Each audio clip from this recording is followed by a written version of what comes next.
Kaya pala ayaw ng misis ko na nakabukas ang ilaw pag nagjugjugan kami dahil sa tinatago niyang sekreto. Dear Ate Lai, pakitago na lang po ako sa pangalang Clark. 26 years old na po ako at nakatira ako sa Luzon. Gusto ko lang pong i-share ang experience ko with my lovey. May misis po ako, siya ay si Rose. Hindi niya tunay na pangalan. Minahal ko po siya dahil maganda at mabait siyang babae. Dahil sa pagmamahalan namin ay kinasal kami. Kinasal kami nitong January 2024 lang. At 1 year pa po kaming kasal ng misis ko. At masasabi ko na ito ang pinakamagandang desisyon sa buong buhay ko. Pero may pagtataka po talaga ako lagi sa misis ko. Dahil po tuwing nagro-romantic kami, ay lagi niya pong pinapatay ang ilaw namin. At first, okay lang yun sa akin. Baka kasi takot siya na may makakakita sa ginagawa namin. Hanggang sa lagi na niya po itong ginagawa, kaya tinanong ko siya kung bakit gusto nga na nakapatay ang ilaw. Sabi niya lang ay mas gusto niya na nakapatay ang ilaw dahil mas nagiging active siya. Pero para po sa akin, mas gusto ko na nakabukas ang ilaw para makita ko ang buong katawan niya at para mas lalo pa akong ganahan sa ginagawa namin. Kasi po pag nakapatay ang ilaw, ay mabilis lang talaga kaming natatapos. Pero para po sa kanya, mas gusto niyang nakapatay ang ilaw, kaya wala na rin po akong nagawa.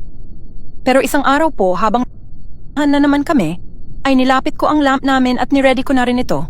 Kasi ang lamp po namin ay mahina lang ang ilaw at nasa isip ko noon ay okay lang yon sa misis ko.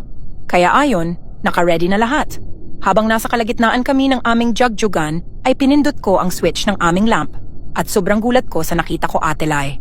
Kasi po ang laki ng buni ng misis ko at sobrang itim pa ng perlas nito. Ang masaklap pa po sa tuwing nagro-romantic kami ay gustong-gusto niya na kinakain ko ang perlas niya. Kaya pala habang kinakain ko ang perlas niya, ay may nararamdaman ako na kung ano, yun pala ay isang buni na. Dahil doon, bigla na lang po akong napatigil sa ginagawa namin. Kaya pala ayaw niyang buksan ang ilaw kasi may malaki pala siyang buni na tinatago. Na-disappoint po ako sa misis ko. Na-disappoint ako hindi dahil sa buni at maitim niyang perlas, kundi na-disappoint po ako dahil hinayaan niya akong kainin ang perlas niya na may buni. After nung pangyayaring yon, hindi ko na ulit sinubukang galawin ang misis ko. Mahal ko naman siya, pero di ko talaga matiis na tignan ang buni niya. Ngayon po napapansin na ng misis ko na lagi ko na lang siyang tinatanggihan makipagjugjugan at natatakot po ako na baka magtampo siya sa akin. Hindi lang yan ang problema ko ngayon, Ate Lai, dahil nahawaan din po ako ng buni ng misis ko. At ang kati-kati po nito. Sana po ay may alam kayo na ointment or gamot para sa buni para magamot na tong buni ko at sa misis ko. At sa mga followers ni Ate Lai, baka may alam kayo na gamot para dito. Hanggang dito na lang po at sana ay huwag niyo akong husgahan. Maraming salamat.